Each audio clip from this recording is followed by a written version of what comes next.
Friday, 5:47 p.m. The deposit hits while Marcus is still in the elevator. He feels the buzz before the doors even open. Phone out. Banking app. $3,840 after taxes. Same as last month. Same as the month before that. He's 31. He works hard. He does everything the internet told him to do. He packed his lunch 3 times this week. He canceled 2 streaming services last quarter. He doesn't buy coffee from those expensive places downtown anymore. There's a machine in the break room now. He even started reading about index funds. And yet, he stands in the parking garage with the engine running and does the math he does every Friday. Rent, car payment, insurance, utilities, groceries, student loan minimum, phone bill, and whatever's left, which is never very much, goes into a savings account that grows so slowly it might as well be standing still. He's not broke. That's the confusing part. He's technically fine. He makes decent money. He's responsible. He pays his bills on time. He doesn't have a gambling problem or a drug problem or a shopping addiction. But he's 31 years old and he has $1,400 in savings, and he has no idea why. Here's the thing about the consumption trap. It doesn't catch people who are reckless. It catches people who are careful, people who are paying attention, people who are doing the right things, people who genuinely believe they're getting ahead, right up until the moment they do the math and realize they're not. And the reason it's so effective, the reason it catches so many people who should know better, is because it doesn't look like a trap. It looks like a normal life. Marcus isn't alone. According to a 2023 Federal Reserve report, nearly 37% of American adults would struggle to cover an unexpected $400 expense without borrowing money or selling something. Not 37% of people living in poverty, 37% of adults. People with jobs, people with paychecks, people who think they're managing just fine. So what's actually happening? What is the consumption trap? Why does it work so quietly? And what does getting out of it actually look like in real life? Not in theory, not in a spreadsheet, but on a normal Tuesday when your car needs new tires and your rent just went up and your friends are all going to Vegas in March? That's what this is about. Marcus has a co-worker named Derek. Derek is 34. He makes almost the same salary, same office, similar title, same neighborhood. They got hired within 6 months of each other, and they've had lunch together probably 100 times over the years. But Derek has $47,000 invested. Marcus found out by accident. They were talking about a mutual fund someone mentioned at a work event, and Derek said something offhand about his portfolio, and Marcus asked, and Derek just told him.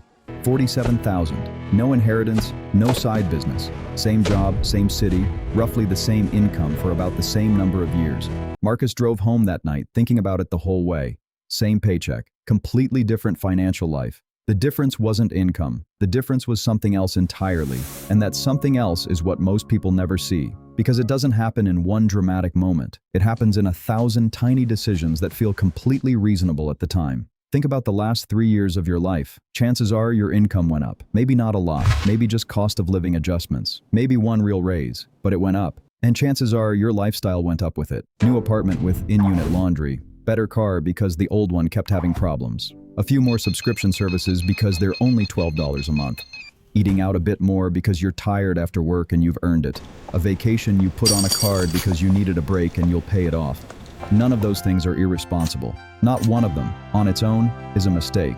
But together, over time, they form a pattern that economists call lifestyle creep. And it is the most efficient wealth destroyer that has ever existed, precisely because it never feels like destruction. It feels like living. Here's the math nobody wants to look at. If Marcus got a $200 monthly raise 2 years ago and spent all of it on a slightly nicer apartment, he didn't just lose $200 a month. He lost $200 a month compounded for however many years he has left before he needs that money. At a modest 8% annual return, that $200 a month over 25 years is roughly $190,000. He didn't spend $200. He spent $190,000. That's the consumption trap. It doesn't steal your money. It converts your future into your present. There's a woman named Sandra who lives 2 floors above Marcus in his building. She's 38. She's a nurse. She works nights, which she hates, but the shift differential adds up.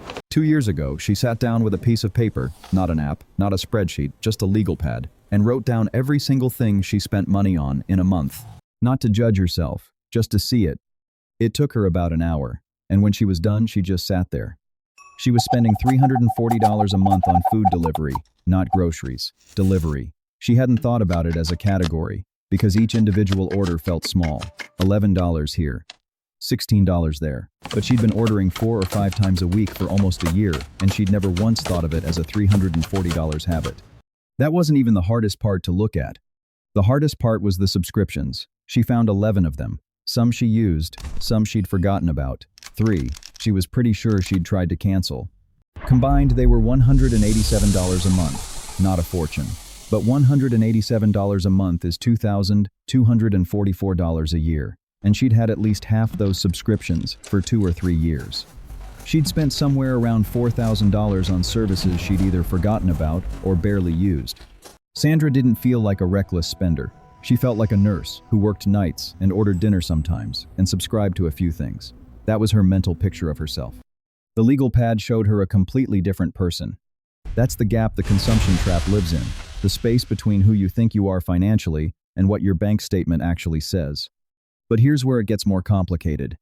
Because some people read something like this, and they immediately think, okay, I'll cut everything. No more delivery. Cancel every subscription. Pack every lunch. Drive the old car forever. Sacrifice now. Freedom later. And then they do it for about 6 weeks before life gets hard and they stop. The reason extreme cutting doesn't work isn't willpower. It's psychology.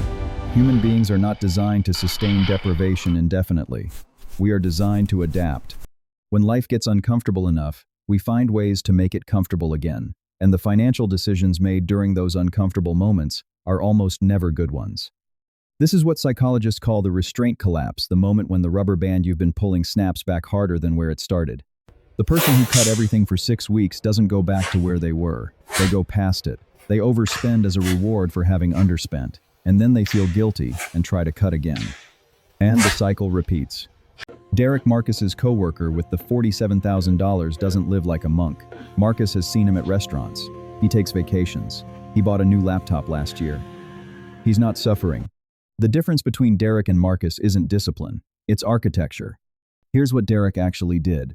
About 5 years ago, after reading something he couldn't quite remember anymore, Derek made one decision.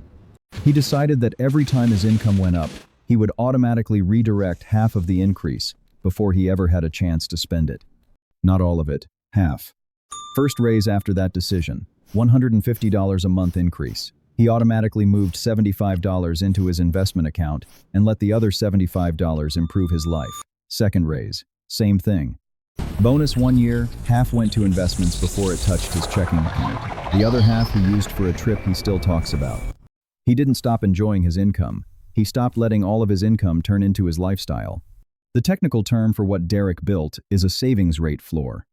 A minimum percentage of income that moves automatically before he sees it, before he spends it, before he has a chance to want something else with it. He set it at 15% when he started.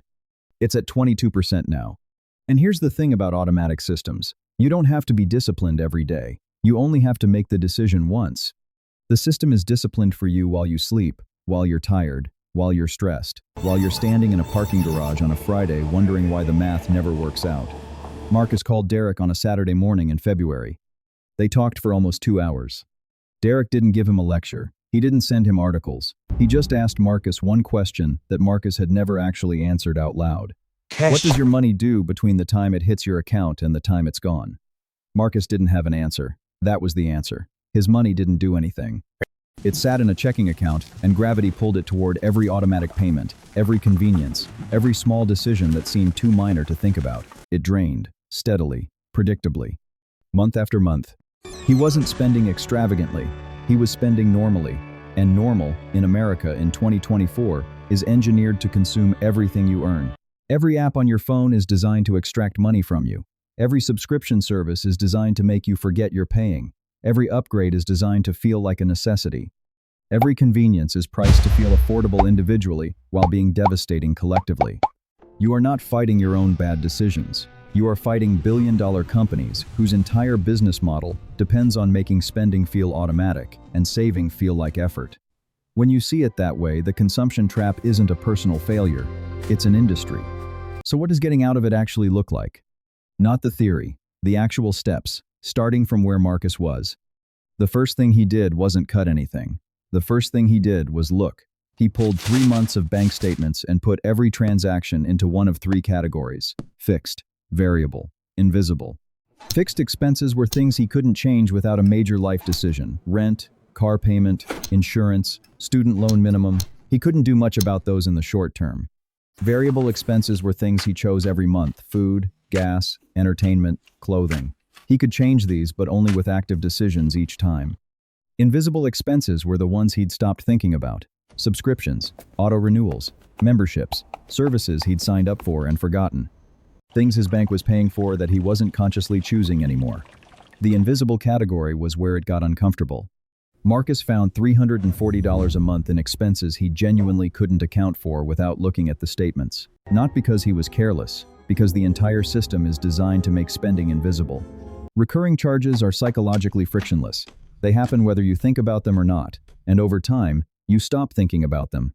He canceled $210 worth of subscriptions that same afternoon. Not because $210 changes his life. Because $210 a month compounded over 20 years at 8% is somewhere around $124,000. He wasn't canceling subscriptions. He was choosing his future over his autopilot. The second thing Marcus did was set up what Derek called a first dollar system. The moment his paycheck hit, before the rent came out, before the car payment, before he could look at anything else, $400 moved automatically into a separate investment account. Not because $400 was the perfect number, because it was the number that felt slightly uncomfortable, but not impossible. The number that would make him think twice about a stupid purchase without making him feel like he was starving. That discomfort, Derek told him, was the point, not punishment, prioritization. When money leaves your account first, you adjust your spending to whatever remains. When money leaves last, if there's anything left, there's almost never anything left. It's the same amount of money either way, but the order changes everything. This is the principle that financial advisors call paying yourself first, and it sounds simple because it is simple. But simple and easy are not the same thing. And the reason most people never do it isn't because they don't understand it. It's because every other claim on their paycheck arrives with more urgency than their own future does. Rent is due on the 1st. The car payment comes out automatically. The utility bill arrives with a red border if you're late. Your future doesn't send reminders. It doesn't charge late fees. It just quietly gets smaller every month you ignore it.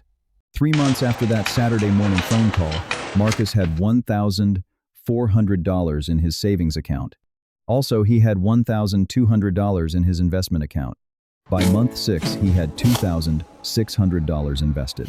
By the end of the year, with some market return on top of his contributions, he had almost $5,000.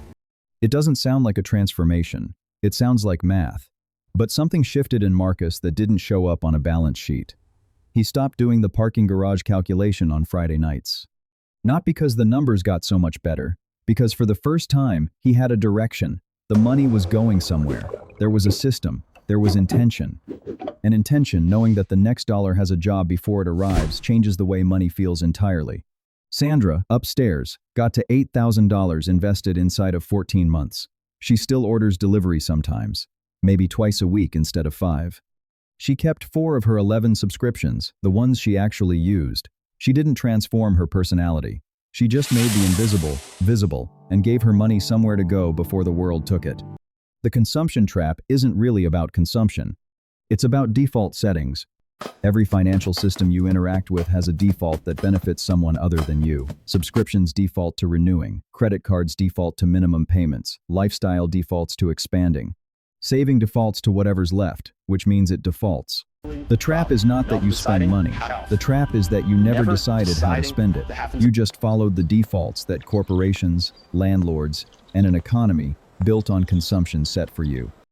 Getting out of it isn't about becoming a different person. It's about making a few deliberate decisions before the autopilot takes over. A savings rate that moves first. A look at the invisible expenses. A real conversation about what your money does between the time it arrives and the time it's gone.